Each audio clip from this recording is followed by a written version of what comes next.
जो मैंने वो ये बातें पहले भी की हुई हैं, लेकिन उसको मैंने क्लैरिफ़ाई इस वजह से करना चाहा था, वो हमारा स्टार्टिंग पॉइंट है डिस्कशन का for everybody not just with that person.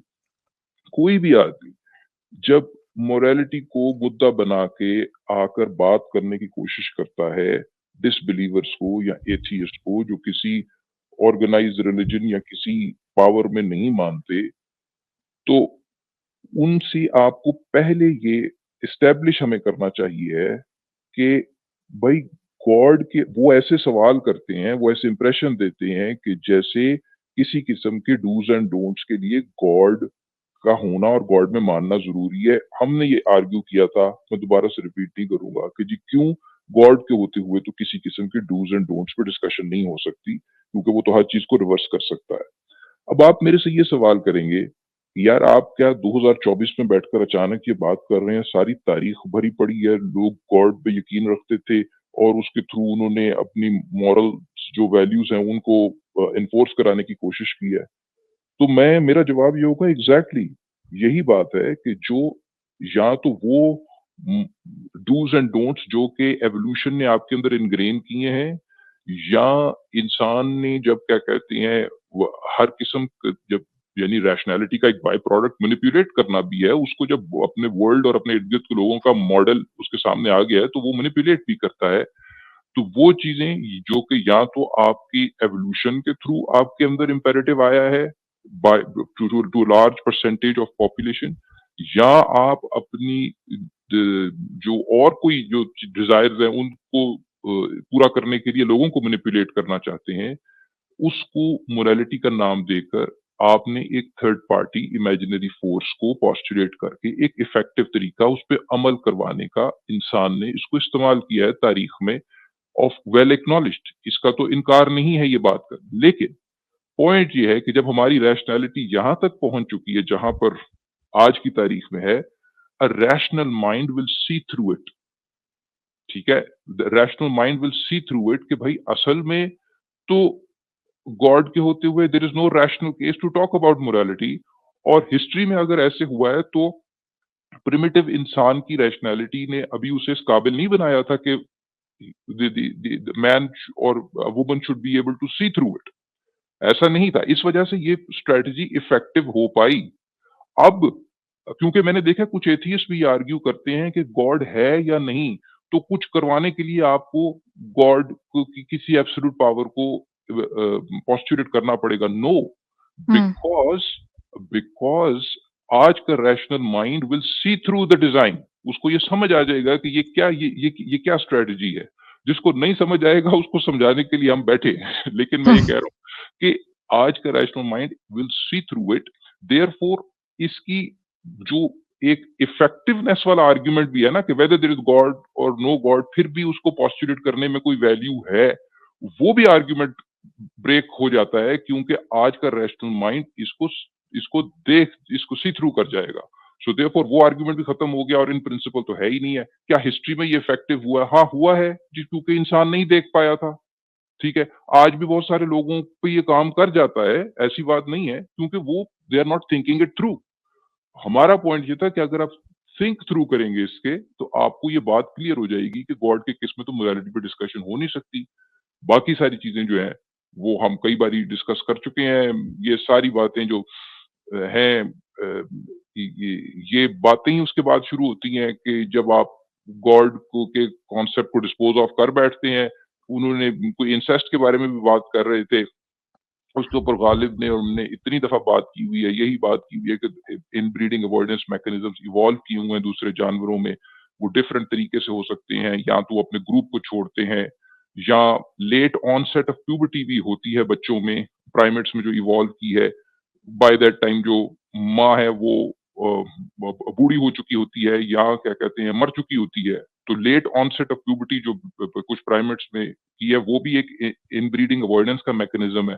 फिर मोमो आपने भी दिखाया था, जो आपका मेजर हिस्टोकम्पैटिबिलिटी कॉम्प्लेक्स है, जो कि हुँ, आपको बेसिकली ये कैपेबिलिटी देता है। और वो किसी ने ये सवाल किया कि क्या कोई under the influence of genes ऐसे हैं? तो हाँ, तो under the influence of genes ही आपका मेजर हिस्टोकम्पैटिबिलिटी कॉम्प्लेक्स आपको ऑर्डर की बेसिस पर of all be it subconsciously आपको ये इनेबल करता है कि आप लाइक जीन्स को जो आपसे सिमिलर जीन्स हैं इम्यून सिस्टम के हिसाब से उनको आप इतना अट्रैक्टिव नहीं पाते हो, जो आपसे जितनी डिफरेंट जीन्स हैं in terms of your immune system उनको आप अट्रैक्टिव पाते हैं। इस पर तो कई जानवरों में भी एक्सपेरिमेंट्स हुए हैं, हम रेफरेंस भी दिखा सकते हैं।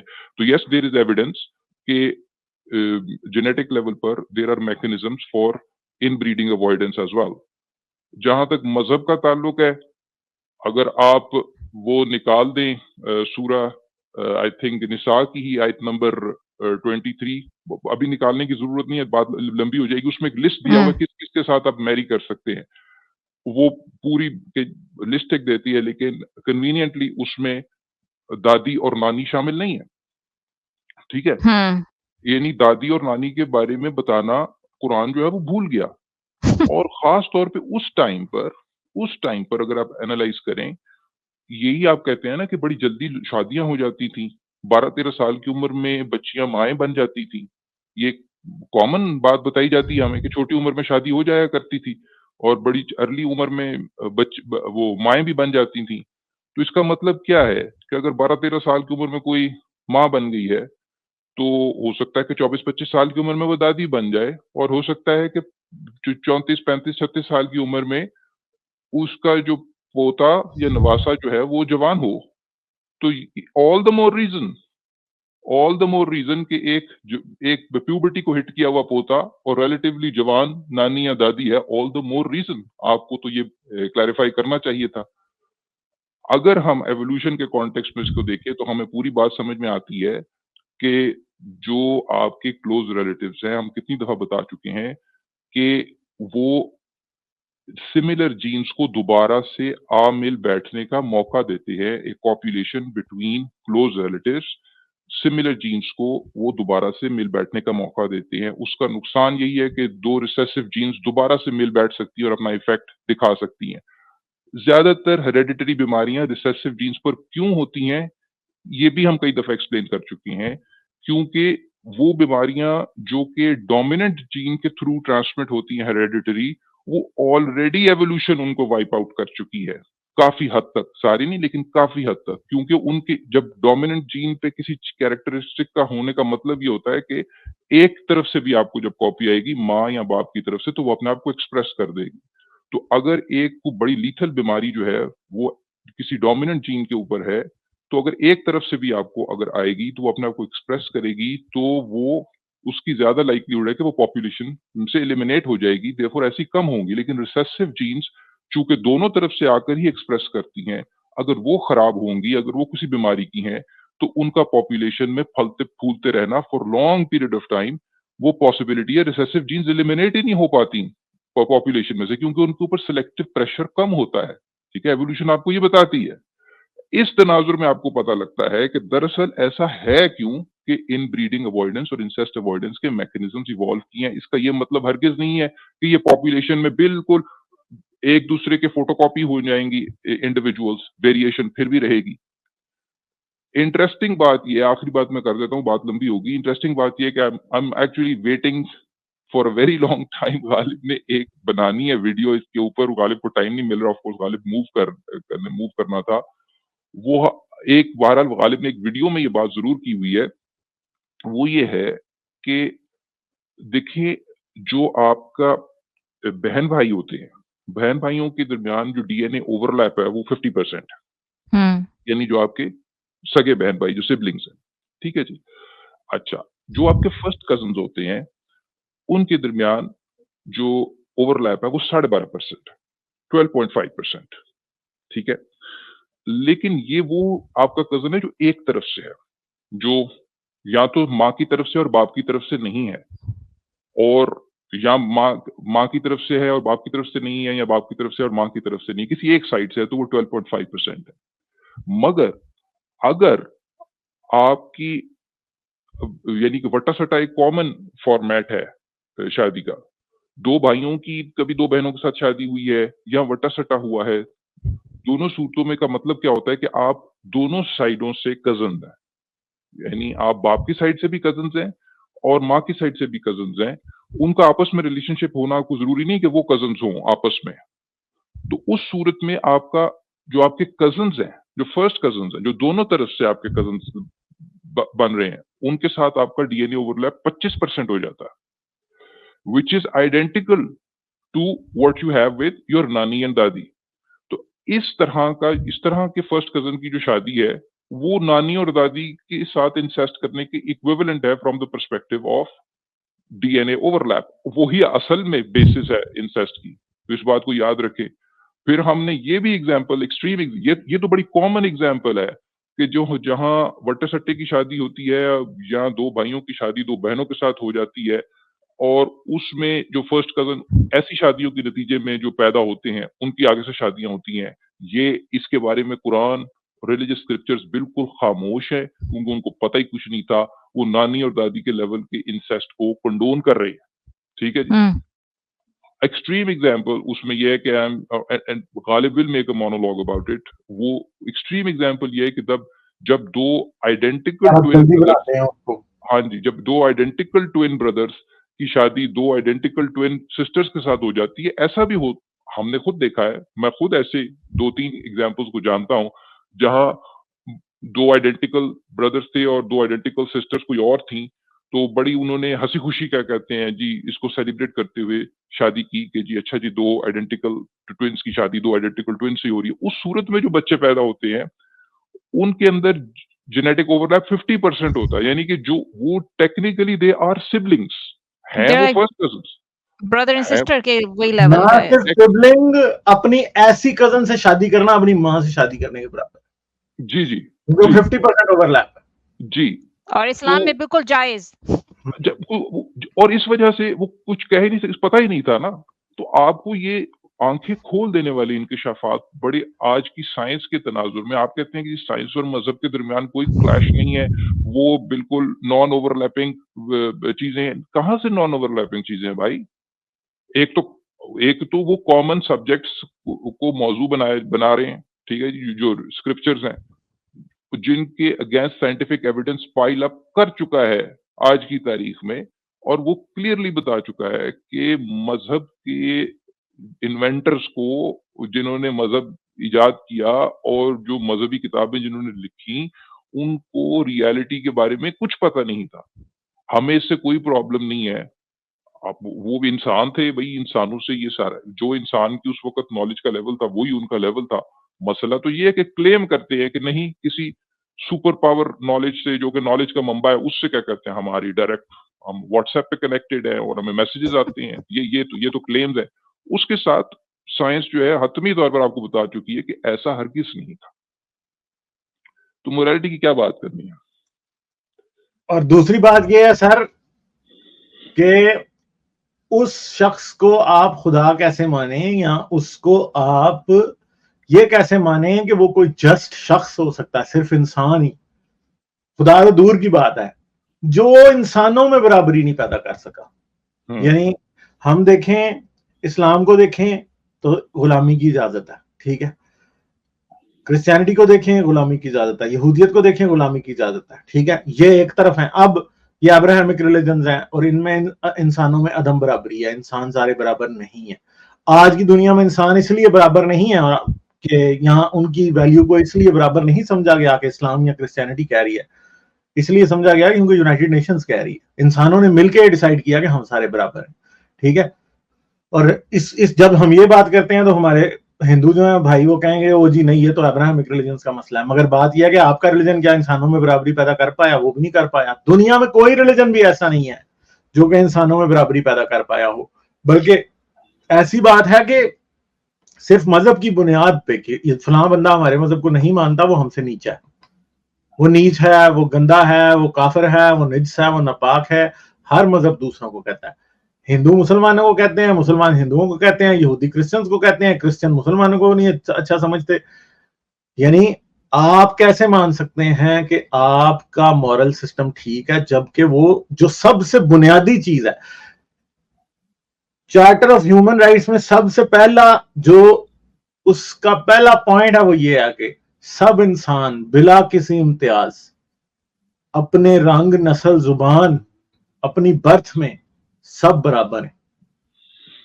अब मसला यह है कि जब खुदा आपका एक इतनी सी बात नहीं कर पाया, बराबरी नहीं कर पाया, तो भाई आप इंसेस्ट की बातें करते हैं, आप और चीजों की बातें करते हैं। भैया पहले सबसे बुनियादी चीज तो दो ना, ठीक है? पहले जीने का हक तो दो ना, फिर उसके बाद बाकी के हक माने जाते हैं ना। जीने का हक अगर बराबरी पे ना दिया जाए तो वो जीने का हक कैसे हुआ? वो तो जीने का हक नहीं हुआ। तो बात तो वहीं पे खत्म हो जाती है असल में। जी जी जी, और ये हम कई दफा दिखा चुके हैं। मैंने बहरहाल ये जो universal declaration of human rights है मोमो, इसका मैंने लिंक पेस्ट किया है प्राइवेट चैट में, तो आप ये दिखा सकते हैं। गालिब ने भी उसका आर्टिकल 1 जो है वो रिपीट किया, और आर्टिकल 4 ये है कि स्लेवरी किसी फॉर्म में भी उसकी इजाजत नहीं होगी। तो यानी यानी आर्टिकल 4 अगर आप सामने लेकर आए, Article 4. चलिए। ठीक है जी, तो आर्टिकल 4 क्या कह रहा है?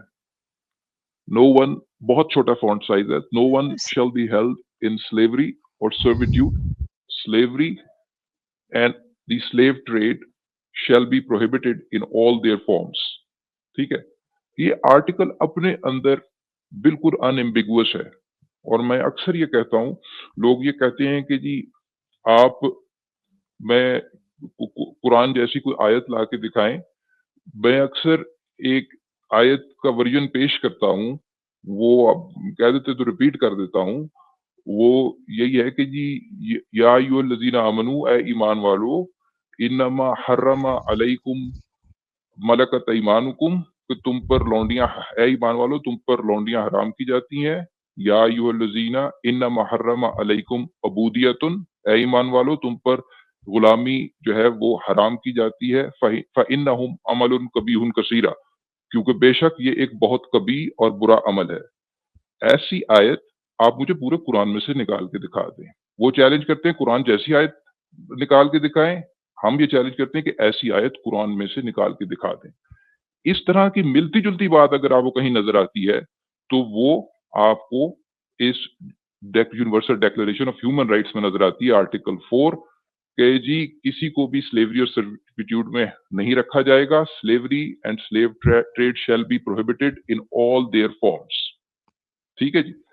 तो अगर आप ये कहते हैं कि जिसके पास मैंने तो पहली बात कर दी हुई है कि भाई रिलीजन और गॉड के फ्रेमवर्क में तो मोरालिटी की बात हो ही नहीं सकती। अब अगर अगला सवाल ये है कि जिसके पास ये चीज नहीं है, तो फिर एज बहैसियत इंसान आप कहाँ से क्या आपके पास कोई डॉक्यूमेंट है, क्या एग्रीमेंट पे हम पहुंचे हैं इंसान इन अ सेक्युलर वे? तो ये डॉक्यूमेंट है ना भाई, ये डॉक्यूमेंट है जिसपे, और इसकी बेसिस रिलीजियस नहीं हो सकती। बाज़ लोग कहते हैं कि ये सब कुछ क्या कहते हैं इंसान ने रिलीजियस से ही सीखा है। इंजीनियर मिर्जा का एक बड़ा मुज़ाहिक़ाखेज़ किस्म का कमेंट है, मुझे याद आया। वो कहते हैं कि नहीं, ये जो वेस्ट भी जो बड़ी लॉज़ शॉज़ की बात करती है, वो ट्रैफिक के कानून के अलावा तो इंसान ने कोई कानून बनाया नहीं। ये इंजीनियर मिर्जा को मैं कोट कर रहा हूँ, ठीक है? मुझे ये बताएं, आर्टिकल 4 जो आपको नजर आ रहा है, आप मुझे कुरान में से बताएं, ये रिलीजन की बेसिस पे है, ये क्लियरली रिलीजन में से नहीं है। तो इसकी कुछ कोई और बेसिस है जो कि रिलीजियस स्क्रिप्चर में नहीं हो सकती, आर्टिकल 4 जो है। तो ये आपको ट्रैफिक का कानून नजर आ रहा है इंजीनियर साहब? कुरान में तो नहीं है आर्टिकल 4। ये ट्रैफिक ये इंसान ने बनाया कानून, ठीक है? बिल्कुल। और कुरान के कवानीन से और कुरान की शरीयत से 1000 गुना बेहतर है, ठीक है? तो ज़रा मेहरबानी फरमाकर एहतियात रखा करें अपनी गुफ्तगू के अंदर, ताकि मतलब हम जैसों को आप मौका ही ना दें कि हम आपको यानी कि ऑन द स्पॉट रखें। हमें नहीं अच्छा लगता कि किसी को इतने तरीके से, अजीब तरीके से एक्सपोज़ करें। तो बहरहाल आर्टिकल 4 जो है वो ट्रैफिक का कानून नहीं है मेरे ख्याल से। तो अगर कोई डिसएग्री करता है तो कर सकता है, मैं क्या कर सकता हूँ? बिल्कुल, आपने बहुत अच्छा कहा, और आप हमेशा वो आयत भी कहते हैं जो आयत होनी चाहिए थी कुरान में, जो नहीं है, हुर्रिमत अलैकुम हाँ मलिका जी। ईमानिकुम, जी, ये जी, जी। नहीं थी। बाकी ये सब नहीं है। ये नहीं और है। एग्ज़ैक्टली, और अगर आपने किसी चीज़ को रोक, जो लोग, मैं हमेशा कहता हूँ कि जो लोग एक अपोलोजिस्ट पोज़ीशन लेते हैं कि नहीं, नहीं उसको रोका है, उसको ख़त्म करने की कोशिश की है, तो उससे मेरा हमेशा ये सवाल होता है कि एक तो एक्सप्लिसिट अनएम्बिगुअस फॉर्म में आपने उसको हराम नहीं डिक्लेयर किया, नंबर 1। नंबर 2, जिस चीज़ को हराम डिक्लेयर करना होता है, जिस चीज़ को आप रोकना चाहते हैं, आइंदा आने वाली नस्लों में, आइंदा आने वाले वक़्तों में उसको रोकने के लिए आपको उसके लिए सज़ा तो तजवीज़ करते हैं ना। तो कहीं आपको नज़र आता है कि आइंदा किसी ने आज से 1000 साल बाद किसी ने अगर गुलामी प्रैक्टिस की, किसी ने किसी को गुलाम बनाने की कोशिश की, किसी ने किसी को लौंडी बनाने की कोशिश की, तो उसके लिए ये कड़ी से कड़ी सज़ा होगी। कोई ताज़ीर है, कुरान में कोई दफ़ा है कि जो कहती है गुलामी को प्रैक्टिस करने पर ये सज़ा मिलेगी? अगर आप ये कह रहे हैं कि उसने गुलामी को ख़त्म करने की या हराम डिक्लेयर करने की बात की है, तो वो सज़ाएँ कहाँ पर हैं? और तो हर हर तरह की आपको सज़ा मिल जाती है कुरान के अंदर दूसरी चीज़ों के बारे में। तो ये रिलिजन का मुकदमा अनफॉर्च्यूनेटली बहुत कमज़ोर है। आज मतलब हम कई दफ़ा बात कर चुके हैं, आज रिपीट कर रहे हैं। जी, वो अगर ऐसी बात होती कोई तो फिर 1962 में जाके सऊदी अरेबिया में अबॉलिश की है स्लेवरी। जब तक मुसलमान ममालिक जो थे, especially Saudi Arabia was one of the last countries जिसमें स्लेवरी थी। इस और फाइट कर रहे थे, they were fighting it till the end. तो उन्होंने बिल्कुल कुछ ऐसा नहीं है, ऐसे छोटी-मोटी ब्राउनी पॉइंट्स का कहा हुआ है, अगर आप स्लेव फ्री कर दें तो आपको कुछ ब्राउनी पॉइंट्स मिल जाएँगे। ऐसी कोई बात नहीं है कि जिससे स्लेवरी खत्म हो जाए इस्लाम में, बल्कि उसको प्रमोट किया हुआ है। जी, जी, मैं ये अक्सर कहता हूँ अगर 1962 अगर 1400 साल लग गए स्लेवरी को अबॉलिश करने में, इस पर मैं नामुर्द इल्ज़ाम ठहराता किसी को। अगर कोडिफ़ाई कर दिया जाता आपके स्क्रिप्चरल टेक्स्ट में कि यार ये चीज़ बिल्कुल हराम है, इसको ख़त्म करना है, ओवरनाइट ये ख़त्म नहीं होगी, आपको 1400 साल लग जाएँगे आहिस्ता-आहिस्ता इसको ख़त्म कर मैं कुछ लेकिन कोडिफ़ाई भी नहीं कर सके। प्रॉब्लम ये हुँ, है। आपका कोड आ रहा है ना एक जो कि कह रहे हैं आखिरी है, जिसके बाद ख़त्म हो गया, अल-यौम अकमलतु हो गया, तमाम हो गया, परफेक्ट है। हुँ, आपके पास अपॉर्च्युनिटी थी टू कोडिफ़ाई, आपने कोडिफ़ाई नहीं किया। हाँ, आप कहते ये प्रिंसिपल है अगर ये गॉड की तरफ से परफेक्ट सोर्स ऑफ नॉलेज की तरफ से आ रहा है, प्रिंसिपल मैं आपको बता रहा हूँ, लेकिन चूंकि इम्प्लीमेंट इंसानों ने करना है, इंसानों को इम्प्लीमेंट करते हुए टाइम लग जाएगा आहिस्ता आहिस्ता, तो वो फिर 1962 में जाकर क्या कहते हैं इम्प्लीमेंट कर पाएंगे। कोई प्रॉब्लम नहीं थी, लेकिन कोडिफाई कर देते, कोडिफाई भी नहीं हुआ ना।